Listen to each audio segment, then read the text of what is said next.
Russos brand family. We are family. It's their time has come and gone. They're all in on the work. They were there for 40 years. They're all liars. And now it's time they all get shipped back to Guantanamo Bay for the big cock meat sandwich on all of them. That's what they are. We are live. Dudes Talk Shit, episode 28. Let me send TJ this link real quick. Joining us in a few minutes will be the one and only Bin Hamin from Russos brand, also from Hamin Media. We're going to talk to him about conspiracies and some more stuff. Of course, with me is TJ the Chicago Kid, aka who I like to refer to as the Angry Black Man. What up, y'all? Also, from the remote location is our other co-host, Bryan 3SL Lyles. I'm Benoit, everyone. Who sounds very excited to be here. I'm just tired. He's just tired. And of course, you know me, I'm Trump, the good Trump, the black Trump, the broke Trump. The emoji Trump. Yeah, emoji Trump. Emojis are cute, nigga. Shit. Emojis are cute. I have a cute, I don't get no complaints. So It is what it is. Nevertheless, as the Bible says, we talking conspiracies and all types of stuff today. We also talking about the NBA Finals, which I want to talk about right now, actually. So, Game 2 is currently in process. In process or progress? You fucked that progress. Up. Sorry about that. I've been having a little corona today, so who y'all got for Game 2? Bryan, who you got? If the Warriors get themselves together, I think they can. They got this. I think they can get it, unless Drake does something weird. Speaking of that, TJ, who do you have in the game? I actually think long term, I think the Warriors are gonna pull it out, but I think Toronto gonna go up 2-0. I think they're gonna win this game. Why is that? I just think that it's gonna take them a second to solve the Toronto puzzle. And which is what? The Toronto puzzle is we don't know how the fuck they win games, and they got the claw. And once they figure that out and they can nullify the rest of the team, they can handle them. I just sent you the link. So I already posted it on. Oh, okay. My page. Okay. Slow. Yeah, whatever. So you said the curse of Drake. Oh, the curse of Drake is the Drake curse from the sixth god is more real than the curse from the base god. The sixth god curse is real. And the evidence to that is Anthony Joshua posted on his page a couple of days before the fight that he was coming to break the curse. Let me show you. He posted this the other day, a picture with Drake in the gym. And it says, about to break the curse June 1st. Well, we see what happened. He got beat by somebody with a dad bod. And I've been cutting carbs as of lately.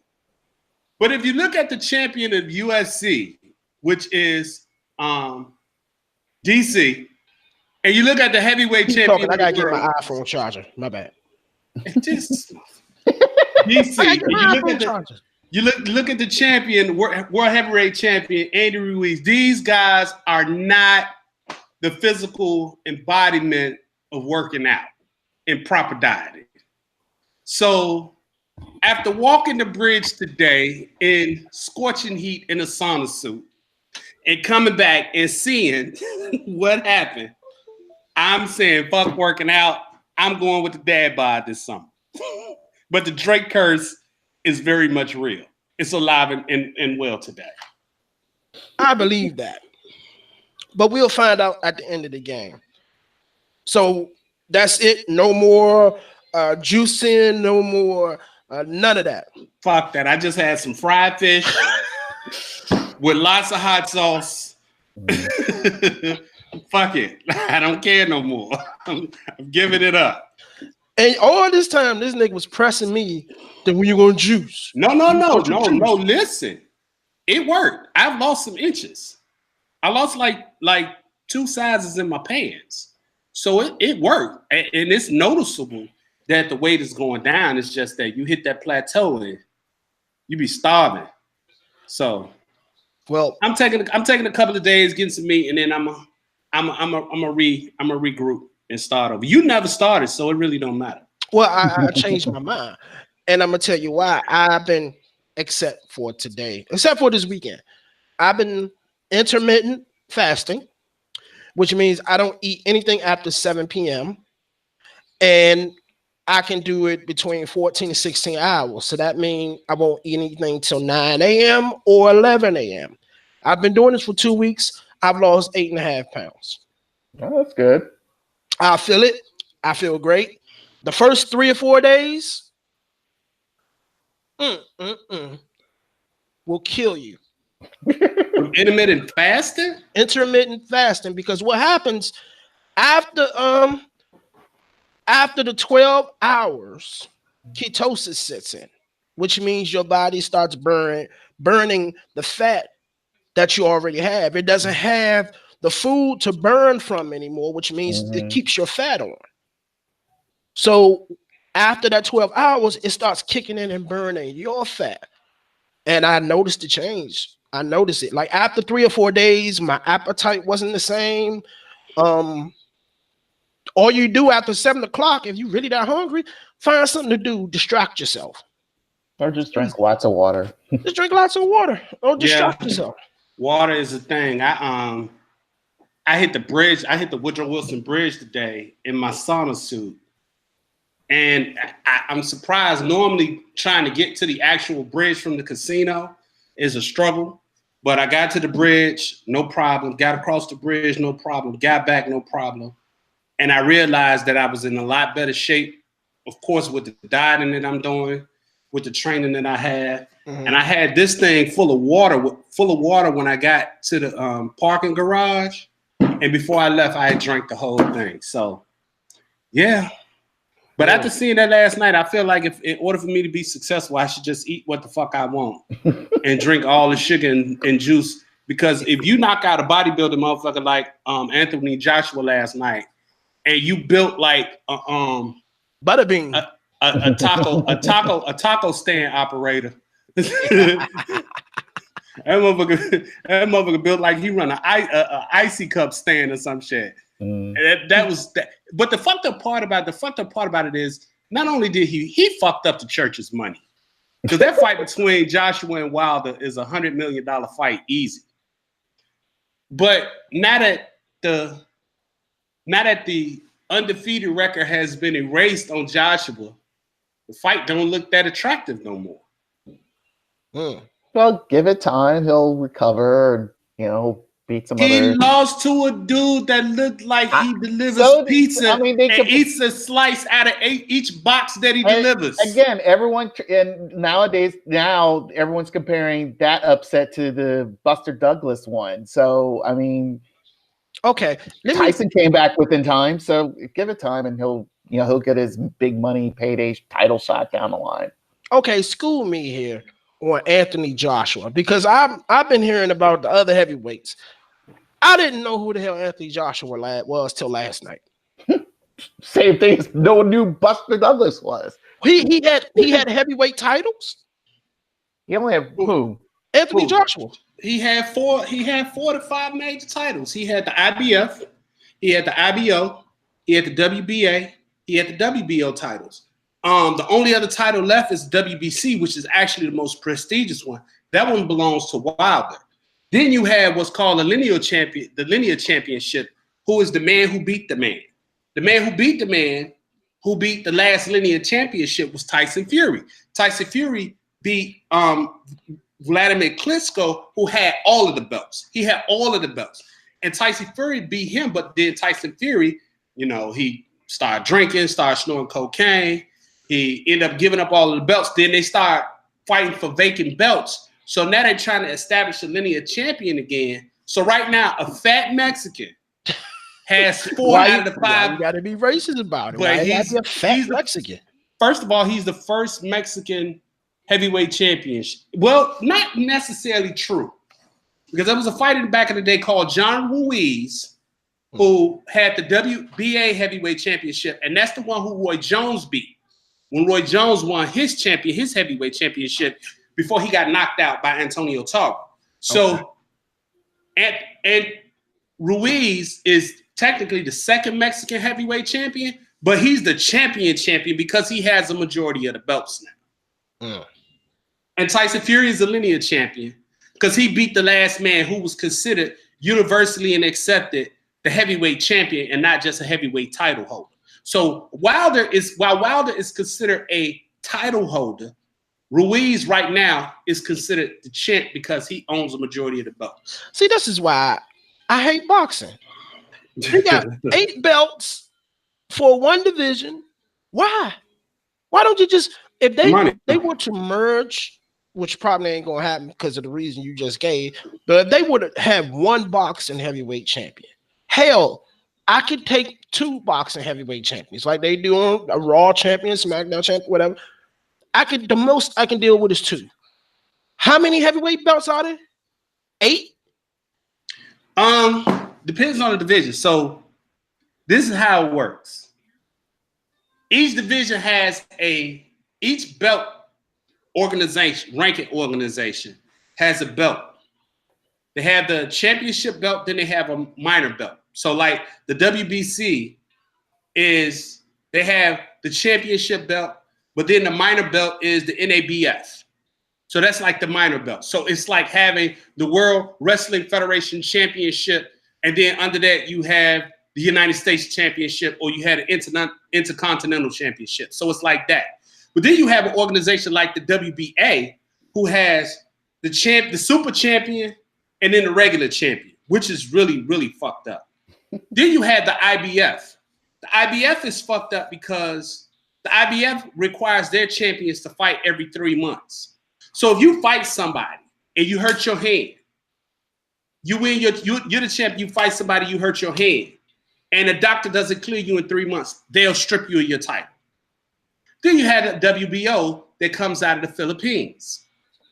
Asian shit. Then you had an IBO that comes from some obscure place in English. So every people come up with their own organizations and championships. Number one, for money, because when you fight, say for instance, you fight this fight last night. It was for Joshua's championship. You have 4 organizations. This bout is sanctioned by 4 organizations. Andy Ruiz has to pay a fee to each one of the organizations out of his purse. That's just, and Joshua has to pay 4. So it's a game. It's a money game. It's really a money. It's a money game. Yeah, because it's no different from MMA. You have UFC.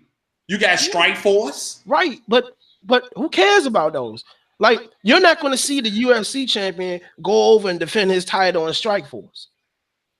You see what I'm saying? You're not going to see the other MMA come over and defend his heavyweight title in the other one. You know what I'm saying? It's one heavyweight title, and nobody paying attention to Strikeforce and all the other stuff. You know what I'm saying? It's mainly the, one. But boxing is a whole thing. So it's not really separate leagues because the champion is defending it against the other IBOs and WBCs and all that other bullshit. Man, have a unification fight. Keep the champions one, winner take all. Then if you look at the history of boxing, which you don't, you have, for instance, the WBC. Now the WBC was really like the first organization. That's the most prestigious one. But then everybody else want to come along because they had their favorite fighters. So you'll see now that the WBC prefers their champions be Mexican because the WBC is headquartered in Mexico. You'll see that the WBO wants their champions to be Asian. I thought because I thought white boy. I thought it was the white boy organization. That's what I thought WBO meant. Nah. Oh, okay. No, my bad. the WBO is located in, I think, the Philippines, so they generally want their champions to be Asian. That's why you always see Manny Pacquiao with a WBO title. He'll never really fight. He don't care about the WBC or IBF or IBO or no shit like that. He always fighting for the WBO title because that's who they want their champions to be. So a lot of these organizations also are racist. They want certain champions, certain ethnicities to be their champion. What hat is that on your head, man? Oh, this is my DC hat. I'm so DC? Nah. Oh, I thought it was the I'm so DC hat. No, Well, enough boxing. I got a headache. But I did the fight last night, and the meme you posted with the ghost coming out the dude was funny as hell. I had to post that on our Twitter page at Dudes Talk Shit, by the way. Follow us on Twitter. So yeah, that was funny as hell. But you were saying something else earlier you wanted to talk about, and something I want to talk about too. And hopefully our female guest will join us in a minute. We're still waiting for Ben Hamin. He's some reason there's some issues with the link, so we're hoping to have him on soon. But the same issue you have with the link, Brian. So something's going on with YouTube. I don't know what's going on there. But we will be moving to a new platform on the next show. We're done with the hangouts after this show. This is our last hangout show. Side chicks. Oh God. So I went out last night. I had fun, by the way. And I was talking to one of the hold on here. He still didn't get a link. Let me see here. You don't know what the fuck you doing. No. For some reason. Let me see. Technical difficulties, please. Yeah. Let me post the link here. Give me a second. I need Bernie Sanders in this campaign to stop sending me motherfucking emails. Let me unsubscribe from this shit. So I wanted to ask you that. I saw something today where you said you fuck who Joe Biden? Yeah. Okay, so why fuck Joe Biden? Why fuck Papa Joe? Joe Biden came out and said that his number one priority says LGBTQ rights will be his top legislative priority when he comes out. He said this on Business Insider. And at this point in time, I have to say that any candidate that does not have specific policies in mind that will target the African American community for the sole benefit of the African American community, I cannot, in good conscience and in good sense, support him. I'm no longer accepting somebody that says that you can get the scraps that fall from the table. I'm no longer supporting somebody that says that a rising tide raises all boats. No, if you can make specific policies targeting the LGBTQ community, if you can make specific policies targeting immigration for the Hispanic and Latino community, if you can make specific specific policies for the Muslim, Sikh, and Jewish community who's been targeted by white supremacists, and you can't come up with any policy specifically that will benefit the African American community, the Black community as a whole, I cannot support you. And I find it incredulous and ridiculous when someone always is making an excuse why politicians can't throw shit our way. I'm sick of it now. They do it all the time. They can come and these Democrats, and I'm not a Republican, I'm not a Democrat, I'm straight down the middle. I told you I'm independent.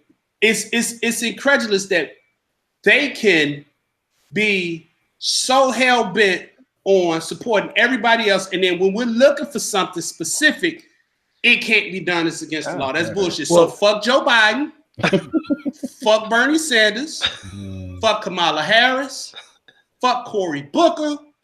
I'm fucking with Elizabeth Warren, Yang, and Marianne Williamson.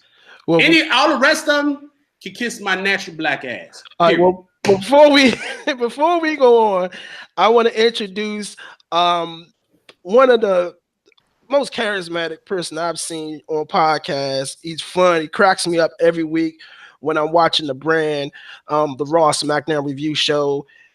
He's also a wrestler. He's also in charge of Bin Hamin Media. I'm sorry. I thought you were about to say Hamas. I'm about to say you gotta have a terrorist on this motherfucker. The one and only Bin Hamin. Ben, how you doing? Y'all, infidels. That's right. Hacker Hamin invasion here, live on Ripped Radio. It sounds like you guys were ripping it up. I was glad to do a run-in right there. Well, my man was getting his heat on all of these moron politicians who all must go. It's their time is come and gone. They're all in on the work. They were there for 40 years. They're all liars. And now it's time they all get shipped back to Guantanamo Bay for the big cock meat sandwich on all of them. That's what they are. Now, Ben, can you tell everybody who on Rip Radio a little bit about what you do? I know you've been working for years in the wrestling business. Just tell everybody a little bit about your history in the business. Yeah, man. I appreciate you guys having me on and reaching out and showing interest. I'm glad to be here, man. Appreciate you coming. I help your platform and be a guest. And yeah, man, I've been a performance guy for like 30 years. This will be my 31st year. Whether it was theater or whatever coming up through, and I did a lot of improv in Chicago, at Improv Olympic in Second City, and did a lot in college with a group called Random Acts before that. And I wanted to take that to WWE creative. So it was kind of time to choose whether it was time to go and follow wrestling at age 29 or go comedy wise and like try and get the SNL HBO thing, which a lot of the people I come up with are doing that now. So I was stupid and went to wrestling, and I moved to OVW, man, and it was cool. I was there for 3 years, studied under Rip and Al and Nick Dinsmore and Joey Mercury and just a lot of great people. Dr. Death came through, Rock and Roll Express. I mean, it was just awesome. It was, and I'm a Rip Rogers guy, obviously, through and through. So I got to write 120 episodes of TV there between the student show and then a year of the main show. And I was manager of the Insurgency with Omar and Ali Akbar, and held the Southern Tag Team titles there. And it was really great. A lot of great experiences. Got to work with Mick Foley and some other, and Rob Conway. Really, Rob Conway, I got him a big debt of gratitude because he schooled us as very green when he was coming off the road with La Resistance. He tagged with Pat Buck, who runs Wrestle Pro now with Kevin Matthews, very successful. So, he really paid it forward and taking some guys and teaching us the right way and worked a year program. And I'm very grateful for that. Then I came back north and got involved with 2CW, kind of a legendary independent. And got to do a lot there with a lot of legends, man. And we had 2CW is kind of the, I say, and a lot of people say, actually, the Young Bucks might say it, the seed for AEW. It was kind of the feeder ground and the model. And I know they tapped Josh, the promoter of 2CW, when they were getting things kicked off, like to say, how do we do this? So I was lucky to be a part of that and work a lot of for 5 years with 2CW, 4.5 years. And now I'm just in Canada and I work Chicago and wherever, all over the place, really. I was lucky to go out to work with Rocky Mountain Pro and Matt Yaden and all those guys out there and Vince Russo. So it's been cool, man, working with Russo, working with Stevie, building my platform. But it's a full-time gig. I don't want to take up too much time here. I'll let you you're good. We got history because before you came on, I want to get your opinions on this. I'm not a boxing guy. Okay. TJ is the boxing guy. All right. We were talking about the fight last night. I don't know if you're aware of it. What's his name, TJ? Anthony Joshua and Ruiz.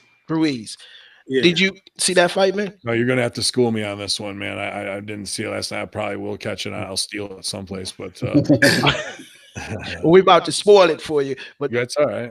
It's actually on YouTube. Basically, what it was Anthony Joshua, a guy from England, built like he would remind you of a taller version of Evander Holyfield. Okay. Cut chiseled, muscular. So we're talking super heavyweight, son. He's a heavyweight. He's like 6'6", 6'7", 240, 250 pounds. Yeah. Fought this guy named Andrew Ruiz, I think his name is, Junior. Yeah. Here's the funny part that I didn't tell you, Trump, is he was originally supposed to fight one guy, and the guy popped positive for performance-enhancing drugs. During a performance-enhancing drug. Okay, I thought you said performance-enhancing. I'm like, what the fuck is that? Performance-enhancing drug. Okay. So Ruiz goes into the promoter's DM on Instagram and say, hey, I'm a professional. Here's my record. I've only lost one fight. What's up? The promoter goes to the guy's Instagram page and sees his pictures. It's like, okay, because the motherfucker is built like you say, he's a tattooed butterbean. And when he goes to his pictures and sees it, he's like, okay, this is gonna be an easy fight. Yeah. It didn't end up that way. So the heavyweight champion of the world gets knocked the fuck out, knocked silly. By some trailer park trash. I wouldn't even say trailer park. This is some shit you see in backyard boxing. Right. This is how he's built. Hey man, I mean, isn't that what's his name? Unfortunately, he's passed. He made MMA, but he was a backyard fighter. The dude from down in Miami with all the porn dudes. Kimbo Slice. Yeah. Like, I mean, right. Not to put him in the class of tattooed butterbean, but anybody can get touched, right? If you clack that jaw the right way, I'm sure. If you're a big dog, and if you want to get an idea what this guy looks like, all right, he has the ultimate dad bod, ultimate, and he pulled him in. I mean, I guess the guy he looked at all the pictures like, oh, this big fat piece of shit. He won't last around. Didn't turn out that way. Here's one thing you got to remember about Dad. Dad will whoop your ass. Yeah, and that's exactly what happened. You got all that. That'll take you out front in the front lawn in front of everybody, whoop your ass in the front lawn, and maybe that's just what happened, man. Because if you go in underestimating a guy like that, and he's got one punch that hits you like a ton of bricks, well, I mean, I didn't see the fight. I don't know if he beat him up all the way around. I'm just speculating. I'm saying. Well, he dropped the fat guy. He dropped the fat guy in the first round. Okay, I missed that. And then he dropped the fat guy in the first round, so everybody think, oh shit, he dropped him like Wilder did that first fight, that last fight. Wilder dropped him, right. But the fat Mexican guy got hands. He got hand speed. He's like 3 or 4 inches shorter. He probably had a 5 or 6 inch reach disadvantage. But he just went in and started. Yeah, but I mean, it's easy to make fun of him, but he's probably got a day job. He took the fight on a DM notice, dropped the pebble in the pond. So, I'm not saying I don't know what he is, but to be able to do that, step up and get his moment in the sun. I love sports stories like that, man. Let him have his 15 minutes of fame and shake up the world. Oh, I love it. I absolutely love it. Like Like an every man hope story like that is always good, because in America, you know how we love to build up stars and make icons, but we will love to tear them down too. And that's that guy beating the champ who looks like Evander Holyfield, because every dad bod, side coach and dad in the world be like, I can knock the shit out of Chuck Liddell. I could beat Tito Ortiz's ass. Like, they all think they could do it, right? Like, exactly. I can kick Brock. He ain't all that now after they seen him do that, Yeah, fuck this going to the gym shit. Yeah, fuck it. You know what I'm saying? I quit. Stevie Richards Fitness. That's all you need. Yeah, Stevie Richards Fitness, right at home, and no gym required. So we were going to talk about tonight a few conspiracy theories, cool. And then we wanted to talk about we were going to get into side chicks, because I had a discussion about that. Okay. Yesterday, I was at the bar where I live, basically. I was at the bar and I had a discussion with this girl who said she knows she's a side chick and she's cool with it. So, and then TJ, you had something you wanted to talk about. Is she coming on the show? She was, but That's the one who fell back. No, that was the other one. It was two that fell. One is Okay. supposed to be coming on in a few minutes. So But she knows she in a side situation. yeah, and she don't care. She's She likes cool. it. And see, that's the best part about it is when they know they in a side situation and they don't trip about it. Because see, you got to know your place. Women outnumber men, particularly in this area. And like Monique, the comedian, say, let your man have a side chick. It's other women. Help your fellow sister out. Well, see, Ben don't have that problem. Ben has 404 wives. Yes, right, too easy. How do you pull that off? Keep them on rotation. That's it. So I can escape. It's I'm on the blue chew heavy, but So yeah, I don't know, man. That's a scary situation because you can't really ever trust somebody when it's the emotional attachment. I wish women could run their shit like guys do, but that's a fantasy if you believe that. And I feel like they're working just to stay close. I wish there was, with this women empowerment, Me Too movement, them to step up and say, I just want to smash like 3 or 4 times and move on. But it don't end like that. So they can promise all day, and she might say that shit under the lights of the bar. But the other part of that is, works and gimmicks aside, if she's a side piece and it's a married dude, now you're fucking with somebody's family, and that and forget about like fall off from that, the kids, the 50-50 split, the lawyers, everything that might come along with that, because she's finding a motherfucker and does what your wife won't. But that's the gamble of like what's going on. Now, if you're just in a casual relationship, you got a girlfriend, there's no ring on it, dude. If you're out there getting your 1997 hustle game on, more power to you, young man, because I'm too old to run like that. I wish I could. I used to and shit, but that's for you young bucks out there now. But if it comes to like, hey, this might fuck up some people's lives on the real, like you need to ask yourself what kind of moral person you are at that point. And if you're really out there wanting to get some of that, then that means you don't really want to be married and shit anyway. So take care of that business first. Get out the right way so you don't have to fucking lose everything in the worst way possible, because that shit is nothing more than a self-fulfilling prophecy that you want to destroy yourself in one way or another, and you're just looking for a way to do it subconsciously. And they will find out. Women find out.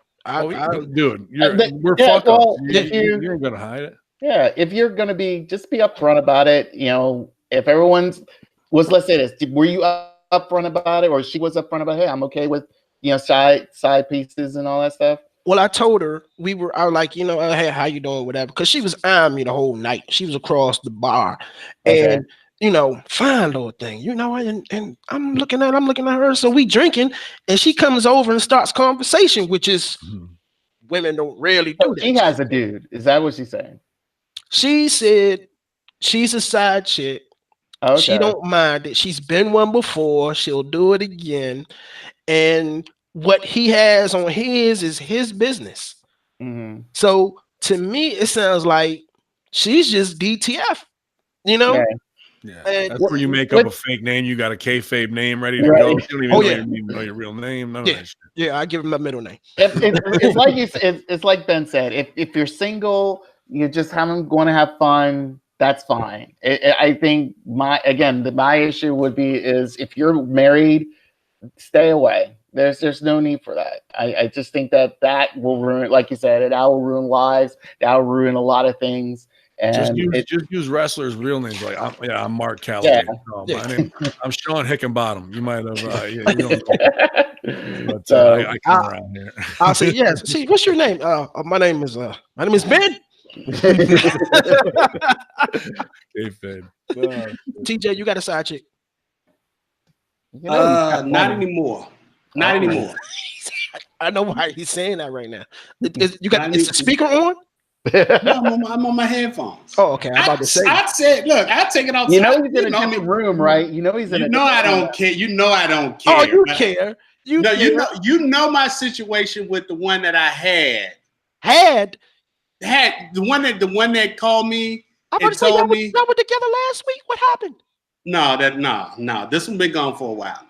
Jesus, this one been gone since November. This is the young one. That's why you got 5 baby mamas. See, One none of them side chicks though. See, no, but see, you guys are really messing up, man. Let's take it back. Like 3 good looking young studs like yourself should be up there. I'm a gigolo, everybody know. Come on, what's up? Like get some of these old 60-year-old women who are gonna put up some money, some old fat women, and stop messing with these girls at the bar who are taking money out of your pocket. True. You guys need to get out there and earn that. Back in the day when I didn't have standards, when I was younger, I could do the old wrinkly, back in the day. Trump, yesterday. Trump. Like 10 minutes ago. I'm trying to be good. Don't make me pull it out my bag. Man, there's some lookers at the gym. I'm sure you can find a couple. Like, yeah, I'm not saying you got to go cruise the bingo hall. I mean, you pick your spot. You know what I'm saying? Like, it all depends. It all depends on the amount of energy you have to pursue and to gain access. They don't need a lot of energy. They're going to need a nap after. They need a nap at like 2:00. So you be out, give them some jello pudding, and then you're out the game. You gotta adjust. You gotta adjust your whole. You gotta adjust your stroke grade when you're dealing with an old woman. Though you can't have sex with an old woman like you have sex with a young woman. You fuck around and put her in the hospital, and she need hip replacement surgery. Make and sure now that's on you. So you gotta be careful. You get in the will first. Have her rewrite it, and then you're playing the long game. This is her from last night. This was us at the bar last night. Took the picture, the conversation. Okay. That's her right there. Okay. Right. So she's decent. She and for a white girl, she got a fat ass. I will say that. Let me ask you guys something. I want to ask you guys about this because I haven't even talked to my team about this. How you think they're gonna get R. Kelly? Nope. I don't think they're gonna get him in Cook County. I don't think any of the cases in Illinois are going to hold water. Okay. I don't. Now, if they get him somewhere else, if they indict him in New York, if the feds indict him, that's something entirely different. But when you're in an area where someone goes and pays $100,000 in cash bond to get you out of jail, then you're rearrested for failure to pay child support to the tune of $160,000, and somebody else comes and pay $160,000 to get you out of jail, then those are the type of people that are going to affect your jury pool. R. Kelly has already been the case in Illinois where we saw the tape. I'm not going to sit here and pretend that I didn't look at the tape when it came across my computer. I saw the tape. It was him. It was a little girl. The jury saw the same thing, and he still beat that charge. What makes anybody think that in that same jurisdiction they're going to be able to convict him? If people are waiting in the wrestling, I think in the wrestling world, if things work, and you laid it out perfectly, they showed that he still got off because of whatever multitude of reasons we might not know. Somebody says vindictively, no way, we're coming back again.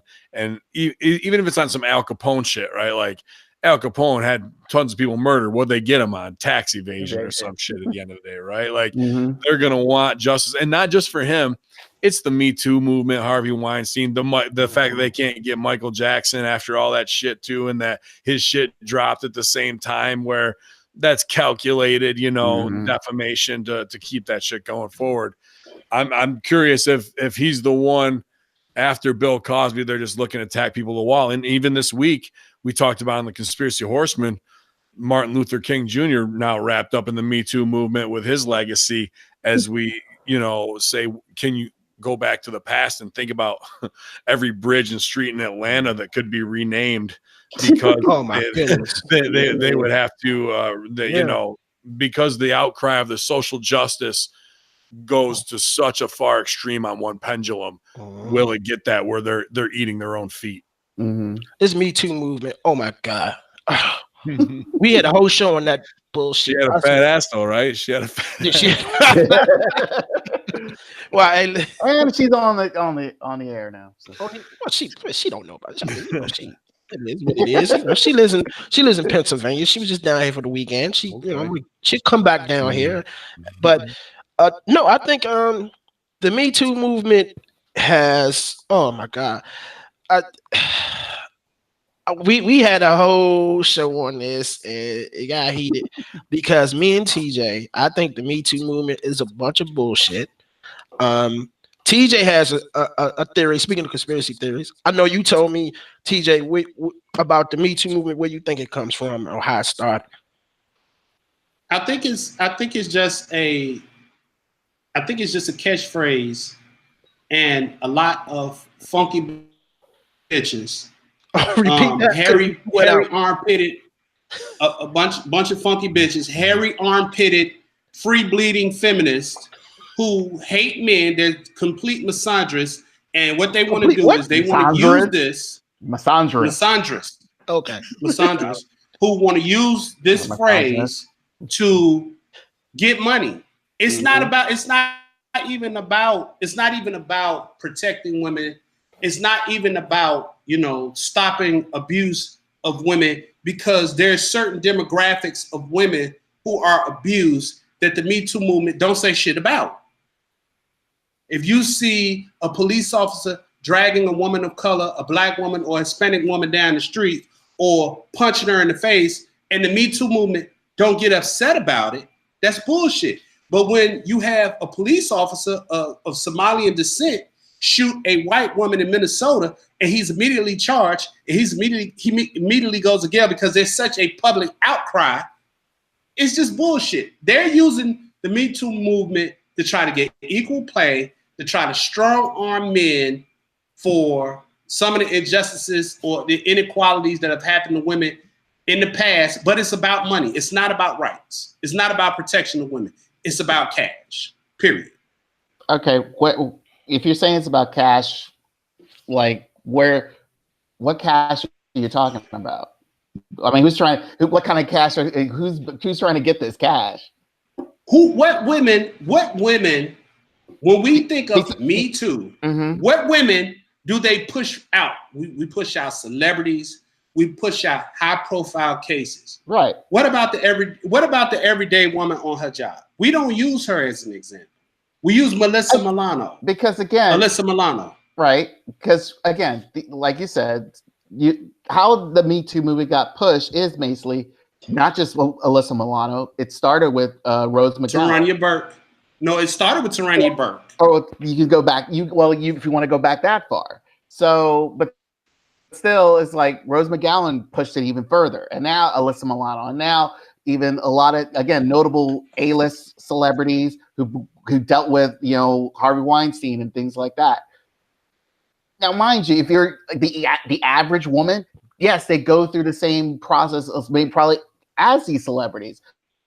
But the unfortunate thing is, depending on how the corporate structure is in the business that they were probably, violated in, who knows why you don't hear it that often, or people don't get to be heard. That's why I believe the Me Too movement needs to be constantly out there, try to help benefit not just the A-listers or any notable celebrities, but also, again, the normal people, just to get these people heard. That's the main thing. You can say it's all about money. I think the main thing is just to get heard, just to get people to notice, like, hey, we need to change certain things. And that's what really needs to be. There was a certain case where one of the founders of the modern Me Too movement was accused by a 17-year-old actor, male, of having sex with him. She denied it. He produced information saying that her boyfriend at the time paid him hush money. I heard that. She denied that was it. Hold on. He produced pictures of him and her in bed naked. What happened with Me Too was all those funky bitches told her to quietly go away, and we never heard anything about it. And one thing we did started to discuss after this whole R. Kelly ordeal is about young boys who are sexually preyed upon by grown ass funky bitches. We don't talk about it. We don't address it. And when it comes up in the conversation of Me Too, they say, oh, this isn't your time. Just like with this young actor, they wanted her to be quiet and go away, because that is also a problem. So if you're talking about this, if you're talking about people taking sexual advantage of others, more vulnerable people in the workplace, then you have these young male actors who are preyed upon by these old funky bitches in Hollywood. Why can't we have a conversation about that? Because now you fucking with the church's money.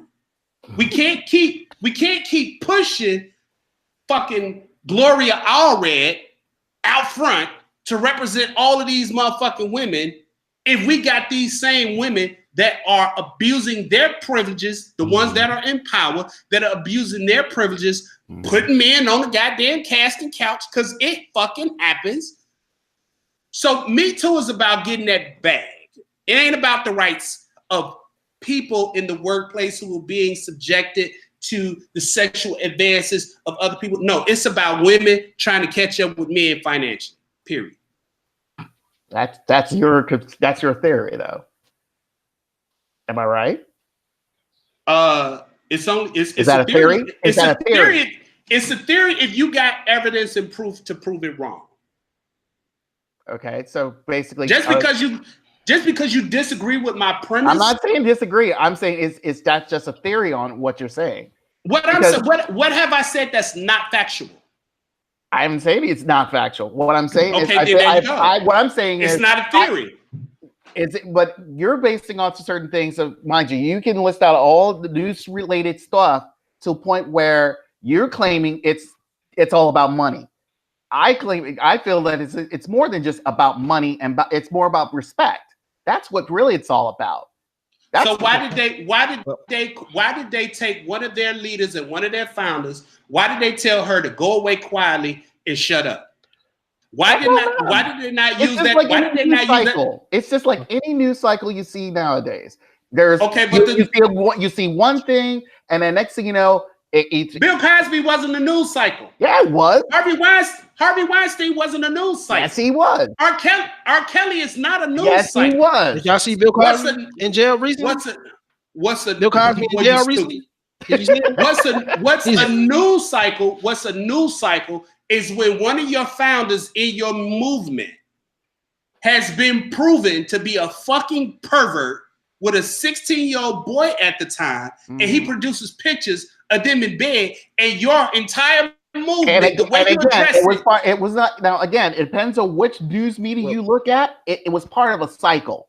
So once that came out, once that came out, it had its moment. Then it died away, and then next year something else came along and took over that. So again, the way the news media. Let's put it this way. Here's a conspiracy thing. The news media has taken the Me Too movement or all this abuse, the R. Kelly abuse situations and stuff like that. It has really made it such difficulty for a lot of people to sort of like get a sense of it all, try to accept certain things, and pretty much make, like you said earlier, probably dilute a certain individuals to make sure that a certain well-known person you should be in jail not go to jail. That's how I feel it is. Here's my thing. This is gonna be short and sweet because number one, I think it's a bunch of bullshit. I don't care how I got started, where it got started, it's a bunch of bullshit.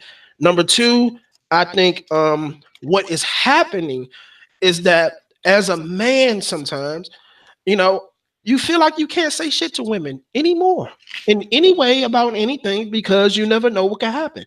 You could be at work. You could be at work. We can be dirtbags. We can be dirtbags. We can. Of course we can. We can't dismiss the fact that we're dirtbags. But one thing you said that I want to touch upon, because now they're saying that in this current Me Too environment, men at work don't want to mentor women on the jobs. I don't blame because they're so afraid that anything can be either interpreted or misinterpreted as some kind of abuse from that man. And what happens? You go to HR, you get a lawyer, you sue. Nobody is on my neck. That's my hot spot. He knew that. He breathed on my neck. So now work husbands are dissolving in the workplace. Oh, I divorced my work wife. They disappeared. Last year, she's gone. She's gone. But I know I've listened to Conspiracy Horsemen several times because I'm gonna tell you, I've been I kind of got away from it, but I'm back into it now. The conspiracy thing. I do believe in it. I'm gonna tell you how I first started thinking about things is years ago. And I found Alex Jones. Okay. Oh God. Well, I mean, regardless of what he is, he's a gateway. As long as the doors open up, and however we get there, or whatever that vessel is, it might be jump off the Alex Jones bus, but still you're there. Yeah, yeah, and I believe it because a lot of the things he was saying made sense. I can't just be told something and then believe it. I have to see it. I have to see the dots connect. I have to do research on it. And a lot of the things he said were just spot on, Sure. And ever since then, I've been, I don't Give me trust an give me an example of what Oinky Jones has said that has been spot on. One example. One example? Just one. 9/11 was an inside job. Yeah. 9/11. But he wasn't the first to say that though. It was the first. He was among the very first to start exposing with World Trade Center. He was the first to go deep inside and give you like details about the first for me to go deep inside and give details about what happened and provide facts about that. So that didn't come from what's the fat guy that does all the documentaries from Flint, Michigan. No, that didn't come from Fahrenheit. Michael Fahrenheit 9/11 Moore, came much later. Okay. No, that didn't come from Michael Moore. I didn't see Fahrenheit 9/11 until I started listening to Alex Jones, and I watched Fahrenheit 9/11. It had been out for years at that point. But after that, I started listening, watching, listening, because the first thing you think is, well, this guy must have an agenda. Maybe he didn't get a government job or something, and he's mad at the government and all that. Or he's COINTELPRO and he's controlled opposition, and he's supposed to, so they can control both sides of the argument and have people and identify them on the far sides of each spectrum. Yeah, that's Which true. Seems to be some type of case now as he's on the apology tour. But yeah, I didn't mean to cut off your journey. Go ahead. No, because I don't know how you feel about this, Ben, but for some reason now you can't find him anymore. They took him off YouTube. Isn't that the scary part?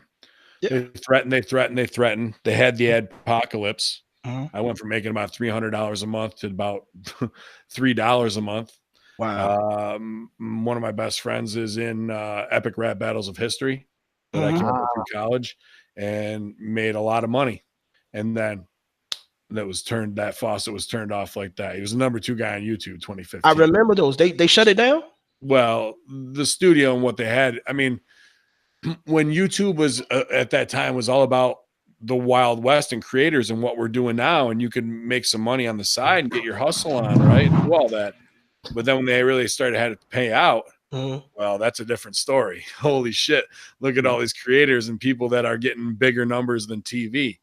So when that happened, then that was like, all right, we took that away from them. So how far can we go? And now the pendulum starts swinging against free speech. Milo Yiannopoulos, Alex Jones, scrubbed from the internet in a George Orwell 1984 fashion, where you can be silenced and unpersoned, as it says in 1984. And really, Alex's reach and replay completely disappeared. I mean, a lot of people would go to InfoWars who were diehards, but don't want to sit through the 4-hour shows. So people would clip out, best ofs or 10 minutes every day. And that was getting someplace, especially the Podesta stuff and all that kind of shit, man. They were hitting way too close to home on all the Hillary stuff. And shut them down. You can't be on there saying Bill Clinton's a rapist, and more things are popping up with Epstein, Podesta, Weinstein, like all these people you're connected with. Obama with $65,000 in a hot dog order, like all this shit's there, man. And they had to shut him down. And now he's been either threatened or silenced and is a sham of what he once was. So yeah, because isn't that on his fault though? Well, Bryan, we're on the same page, Bryan. Here's $10 million. Here's $10 million, bro. Will you go on every talk show and apologize for being you? I mean, I know I would. I would too. I'm sorry, I'm such an asshole. I was the bad motherfucker. Yes. I'm you guys are all right. Here's 10 mil. Here's why I agree with Bryan that he did it to himself. Because he went to court and said that he was an entertainer. That Well, that's because his wife had his kids, and they had everything by the balls there, man. And he was banging that chick with the big knockers that he hired too, and they didn't want that to get out. So, you know, it's a story as old as time of like it's all a work in wrestling. If he's gonna cut promos like crazy Vince McMahon doing, you know, like conspiracy, that's his niche. That's the entertainment side. As wrestling fans, we shouldn't be surprised that holy shit, it's really not like that. But you can't deny he has the most qualified guests on, ex-CIA, a lot of declassified people. So if you cut through his bullshit and get to the people who are really trying to get a message out there, there's plenty. But as a conspiracy theorist, that's your job, to be able to put a flag in something or take a pinpoint of information and say, let me vet this for myself.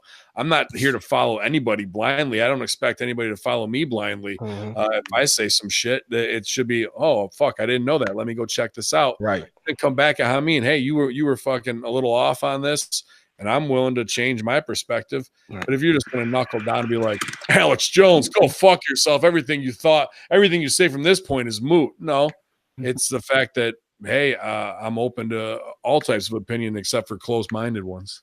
I think the other thing too is a lot of the things that he said, and not just him, but other people who you know, quote unquote conspiracy theorists, a lot of the things they're talking about that are going to happen. So a lot of people hear him say it and they're like, that ain't happened. When you lying, that never happened, because it hasn't happened yet. Well, so, let's get. I mean, I don't know how hard you guys want to get, and I won't go too hard because I don't feel like getting sued this week, even though it might happen.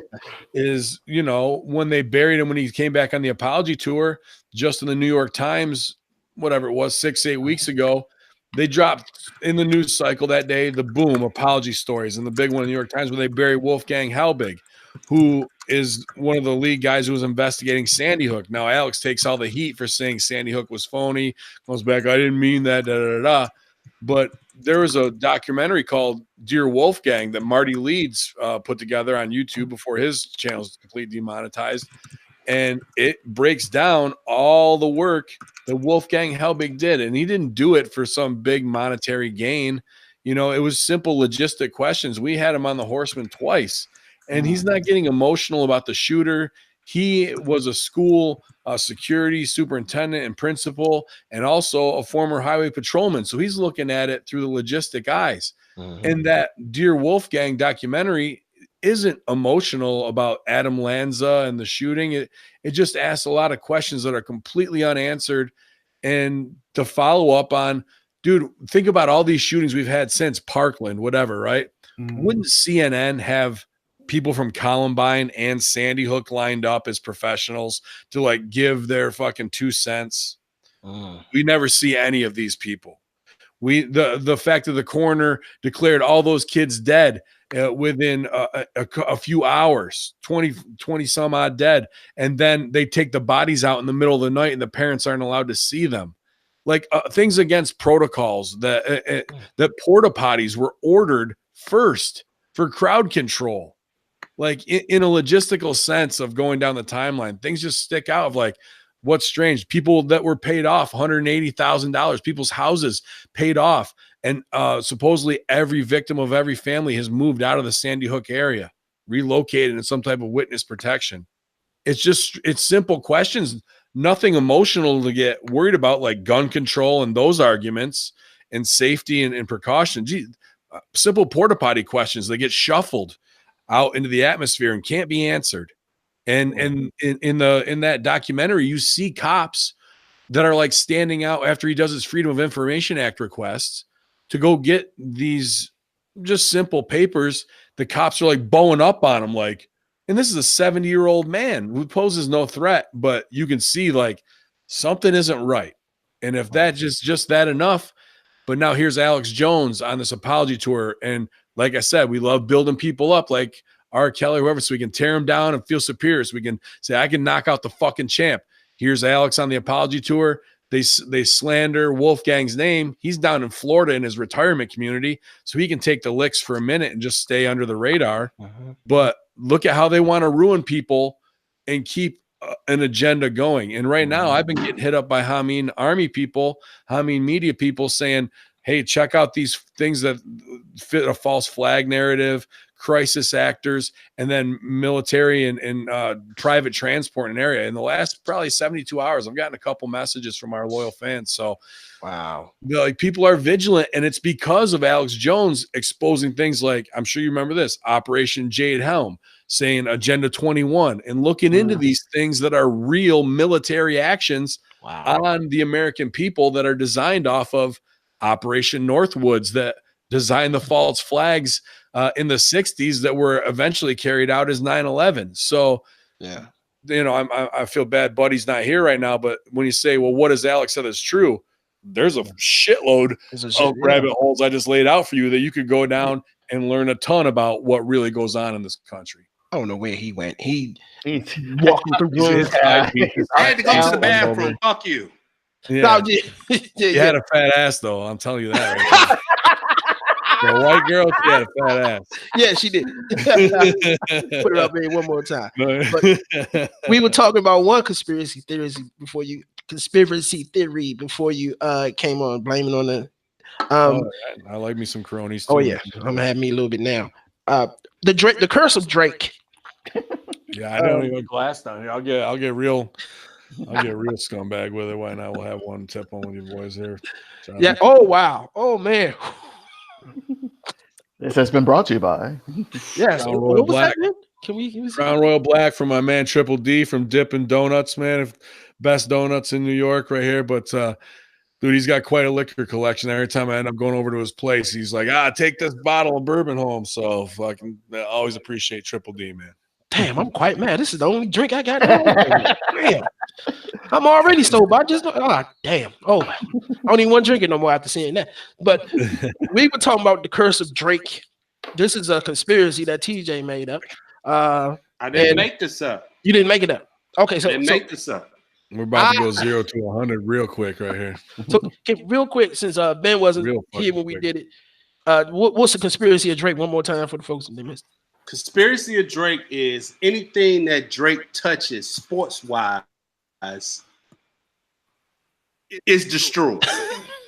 Any team, if he wear a jersey, if he goes and attends their games, if he take pictures with fighters, the fact of the matter is he hasn't really affected the Toronto Raptors negatively yet because they're in the championships. That can't be too bad. Right, the current score. Fuck with my career. Come touch me. I'll be glad to main event WrestleMania and lose. The current score is 52-45 Toronto Raptors. I said that they might win this game, but then they're gonna lose. My TV say 51. My TV must be behind. Piece of shit. Well, I'm on NBA website, but anything Drake touches crumbles, and if the Toronto Raptors lose. This streak of fucking defeatedness, I would ban him from my arena. I wouldn't take no fucking pictures of him if I was about to compete against anything. Drake is fucking cursed, man. He's fucking cursed. Can you show the picture again of why this was confirmed today? This was confirmed a few days ago. The then champion, Anthony Joshua, took a picture with Drake.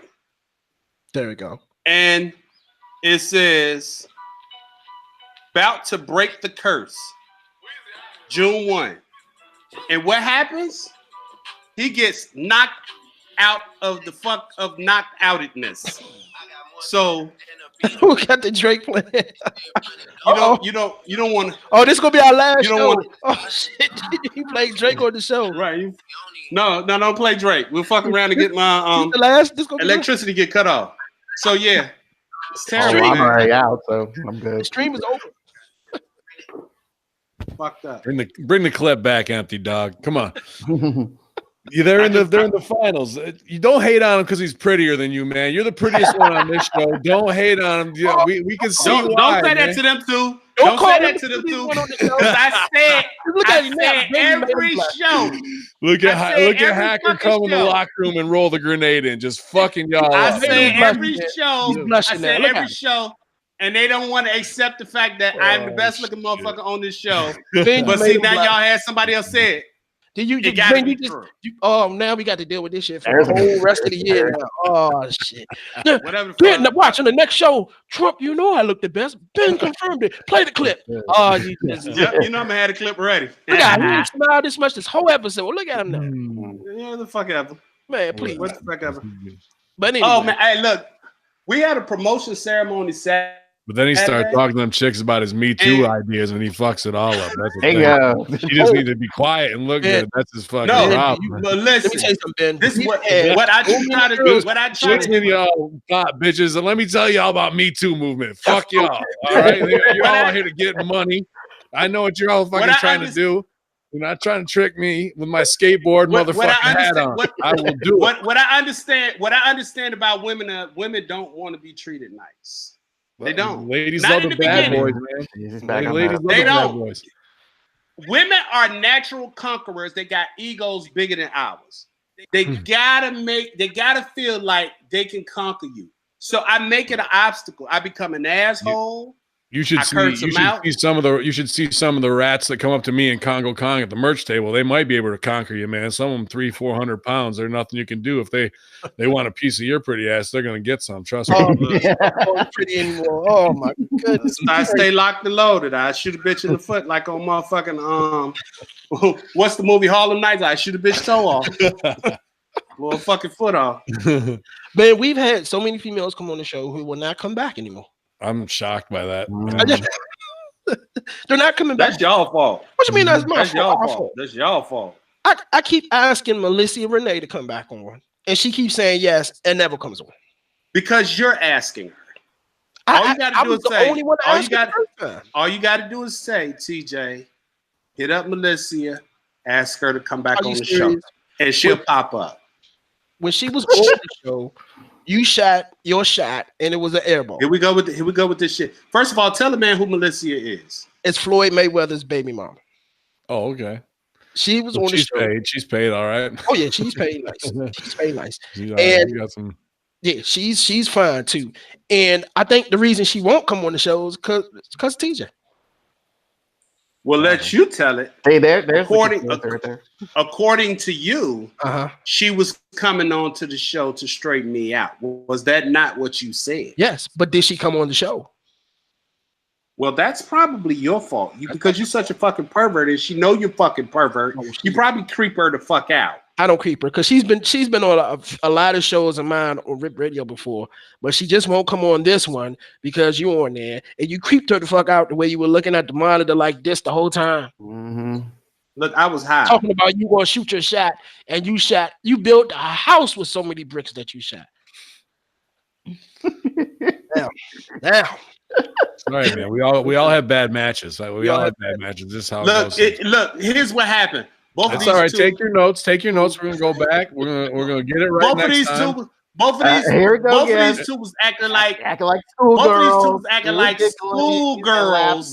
As soon as she giggling, laughing, I couldn't even get a word in edge. You're lucky. Right. That's go to the tape. Go to the tape, and you'll find out what really happened. Anyway, before we cut out of here, one thing I didn't want to talk about, but I feel we should touch real quick because every time we talk about it, I get a headache. WWE. Yeah. Best thing going out there today, pal.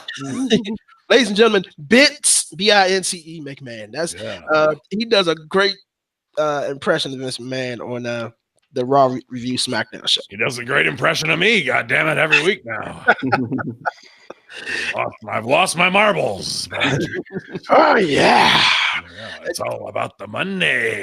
That's what the girls with the big asses want. Yeah. Get over here and kiss my ass, and I'll kiss your ass. It's funny because this was posted earlier today. Well, not today. I posted this. I found it.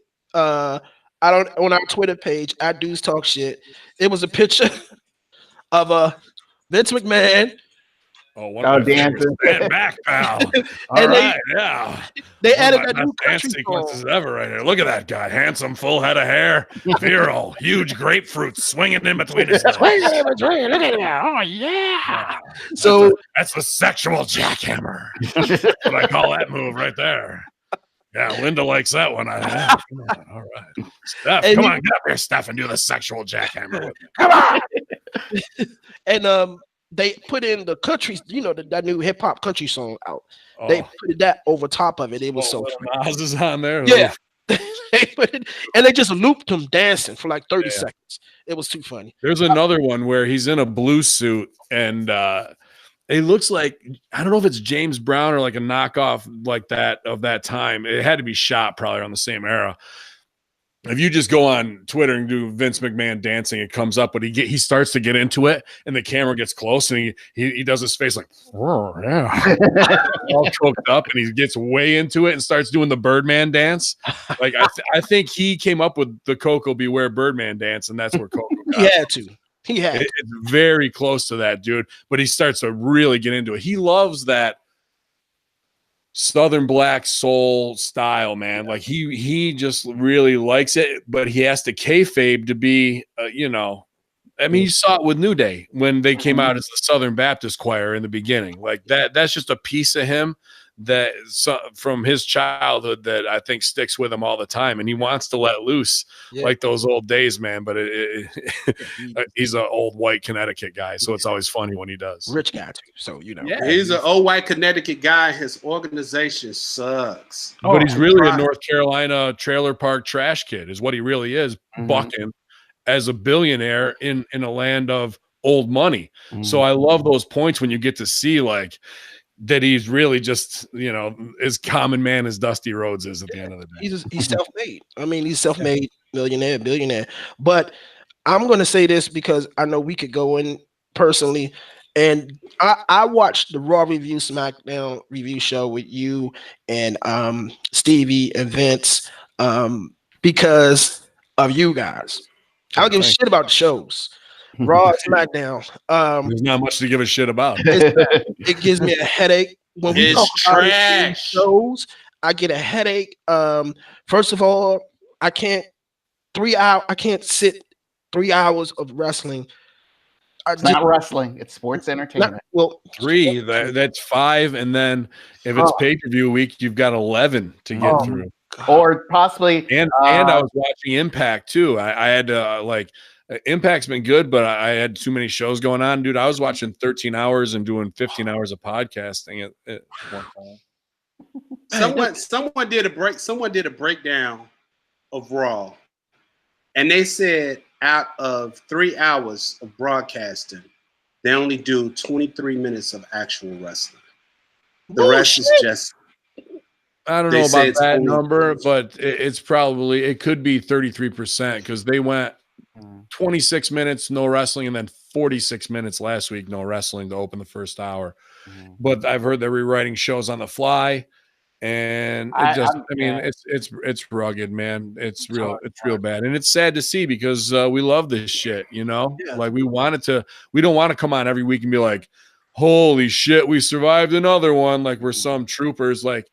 Dude, they've had 2 shows in 2019 with moments of brilliance where we're like, okay, they hired Bruce Pritchard back. I saw the thread weave through this show, and we're hopeful for next week. Not only do they drop the ball, like they pull their pants down, they piss on it, kick it in the gutter. Like they just cannot string 2 shows together, and then their payoff shows do all the wrong business, be it at WrestleMania or wherever, man. So I never thought when I do tune into Raw, it's not because, it's Raw. It's because, okay, let me see if they get their shit together this week. And isn't that a sad way to have to watch the show? It's sad. And then at around 9:30, 9:40, I realized this show sucks, and I cut it off. And I'll TiVo the rest, or I'll just listen to you all on Wednesday and listen to you all rip it because it deserves to be ripped. And that's not fair. You should have to suffer through like the rest of us. I can't. I don't. And who watches the whole 3 hours of Raw anymore? You, TJ? You watch the whole 3 hours? If my girlfriend is on her period and thanks for sharing. if I have the bubble guts from my medicine, then I might stick around and watch it. But generally speaking, fuck no. Because like we said when we talked about it on the show, you know what's going to happen. It's not like there's going to be a surprise next week. You know that Charlotte, Becky Lynch is going to own the title. You know that Roman Reigns or Seth Rollins is going to own the title. You know that Brock Lesnar might make a surprise appearance, and the rest of the shit is filler. And like he said, I heard this week's or I heard today Seth Rollins' possible career-ending injury. I thought they were just teasing it with Brock coming back on Monday to cash in, but now it might be a quick fix because something is wrong. I heard before that they were going to wait all the way till October for the first SmackDown Live on Friday for Brock to cash in, win the title there. But they may need a Band-Aid on a broken leg here. Wow. Yeah, it's like the question is Seth Rollins, this is shitty thing to say, but possibly faking a career-ending injury so he can leave and in 3 months show up on AEW. And at the same time, we're deep in the conspiracy of how in bed is AEW with WWE right now, which we're gonna do a whole Truth with Consequences for Westwood One with Vince Russo after the Conspiracy Horseman this week. So I'm looking forward to that. Big night, man. Yes. It's awful. I can't watch 3 hours. We're in Washington DC. There's a new indie promotion here in DC. I found out the other day.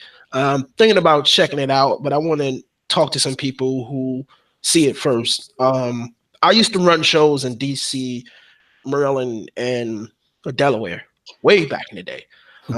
I work with Balls Mahoney, Sterling James Keenan, who is now in WWE as Corey Graves, and some other ones back in the day when I was just giving my whole paycheck to shows. being just I loved it that much. I did it, but it just is around here. I'm trying to figure out how this promotion is running because it just costs too much money with the as a promoter, sometimes as a promoter having to come to the realization of losing $500 to $1,500 oh my God. is a win. Man, I was like, oh, this is this. We had to run in Delaware because they don't have an athletic commission. Well, that's why they're fucking us in New York right now, because the athletic commission has just become a thing, and now there are more sanctions, more, I like the commissioners who come, and they were always awesome at 2CW to us because we did the right things the right way. Right. But now there's a lot of fly-by-night indies, and I don't mind working for them, but they want a doctor there and they want an ambulance. And if you're not running a small town with a volunteer ambulance corps, now you're talking about $400 for an ambulance. You're talking about $200 for a doctor to take blood pressure. Well, what do I need an ambulance for if the doctor is going to be there? If somebody's going to get hurt. Jesus, I hope the doctor be able to do something quicker than me taking you to the hospital. And in the time, he'd be able to evaluate and say, call the ambulance. So that's just a money grab. Yeah. Then you got to have your insurance on a show. $1 million policy costs you $450 per show. Plus, you got to be grandfathered in or pay for a new promoter's license, which is $5,000 to $10,000, depending on where you live. So and your ring. And anything else that you need, chair, ring truck. That's before you get paying the for $20,000. You're under for $20,000. So I get a lot of people say, I mean, you're so fucking smart. Why don't you run your own shows? Because I'm fucking smart. I don't feel like losing $20,000 to do fake fucking wrestling. You can pay me to come do your shows and I'll help draw. Right. But unless you're a great promoter who's gonna fucking do everything it takes, from the radio spots, the internet spots, having your guys promote the shows, having the TV hookup to do something on the local news in the morning. And this is every time. It can't just be once. Having the street team to paper. Like, this is the basics before you even get to like, oh, I'm going to do the fun part of I get to book the champion. You got to sell 350 tickets before you make $1. And if you don't, you're just a fucking money mark promoter. No offense if you were at one time, but we all got to face that. I was. So, otherwise, you just want to fucking pay $6,500 a show to hang out with half of Bullet Club and fucking Tommy Dreamer. Congratulations. That was, and let me. I got it. It costs too much. I loved it. I'm like, man, I can't unless somebody partners with me. I can't do this shit. This is just, That's every indie ever, bro. Somebody starts it. And you got to have people out there selling, advertisements. Dippin' Donuts is a big sponsor of Immortal Championship Wrestling and was with Dynasty as well, and their banners and stuff like that. But if you don't have the street team to back you to do that hustle, there's no way you can be a successful promoter. It just is impossible to do. You're right, man. Well, this was a great episode, man. I really appreciate you taking the time out to join us today and school us on some stuff. And I will be tuned into conspiracy theories, and of course, I'll be tuned into the brand on Wednesday for the review show. Can you tell everybody how to follow you and where they can catch media? Yeah, man. Well, we got shows free. If you're a big podcast fan, from conspiracy to wrestling to politics now, and even moving back into comedy, I'm getting back with some of my comedy friends from all over New York, Chicago, and LA to do that. So free shows at hackerhamin.podbean.com, or just search Hacker Hamin on iTunes. Come up. We're uploading stuff every single day for you guys for free. And on Wednesday nights, we're at twitch.tv/conspiracy horseman, 6:15 Eastern time. That's me, Stevie Richards, Greek God Papadon, and Big Sal from ECW. Always a good time there in the chat room to hang out. And if you want to support the platform, get yourself something awesome. ProWrestlingTees.com/Bin Hamin. The best shirts in wrestling to piss people off in an indie show or your Christmas dinner. That's the place to be. You can follow me at Hacker Hamin on Instagram, at bin_Hamin on Twitter. See all the $5 face slaps, or show up at a show yourself. Infidels, put down $5 and I'll slap some sense into your moron face with my brothers alongside them here at Ripped Radio. Yo, law, Infidel. She had a big fat ass on her. And tell Vince that Vince owes us a visit, and tell Vince that me and Jeff, I said this when they had me as a guest one time. Vince has to do a rap to a rap beat. He has to rap to a rap beat. All right, we want Vince Russo on the mic. I like that. We'll get him out there with our truth. 24/7 title and Vince Russo. I like it, pal. All right, everybody. TJ, where can they find you, sir? Well, right now, the question you asked me, we got stood up by the chick again. I texted her during the show. That's the story of your life. Hey, look. You can find TJ at the Me Too March this weekend. That's right. That's right. I'm gonna be at the next Me Too March. Big pussy hat on. Selling Groupon abortions. You can find me. You can find me on Instagram at TJ_the_Chicago Kid. For the next 6 days, my profile will be active on Twitter, but I won't be saying anything because I pissed somebody off and I got banned. But on Twitter, you can find me under Jokes Galore. So, shit happens. All right. Jokes Galore on Twitter. Bryan, 3SL Lyles. So 3SL is for Threesome Lyles. Tell everybody where they can follow you at. Can find me on BTP Pics on Instagram, Bryan3SL on Twitter. And don't forget, June 10th. If you're in the DC area, come down to what's that place? It's Cowdy's Rooftop. We're having an event there on the roof. I want all the ladies in skirts. The sexiest lady I will buy 2 free drinks for. It's on like you don't normally buy free drinks. Fuck out of here. Monday, June 10th, 2 free drinks of your choice to the sexiest outfit. 7 to 10 p.m. Cowdy's Rooftop in Silver Spring, Maryland. You can follow. We'll be down there around 7, ladies. Jerry Lawler. And follow me at The Good Trump on Instagram, at Super Crazy on Twitter, with one eye. And yeah, that's it. Dudes Talk Shit. Episode 28 is in the books. Thanks again to Bin Hamin, TJ, Angry Black Man, as I like to call him, and Bryan 3SL Lyles. We will see y'all next time. All right.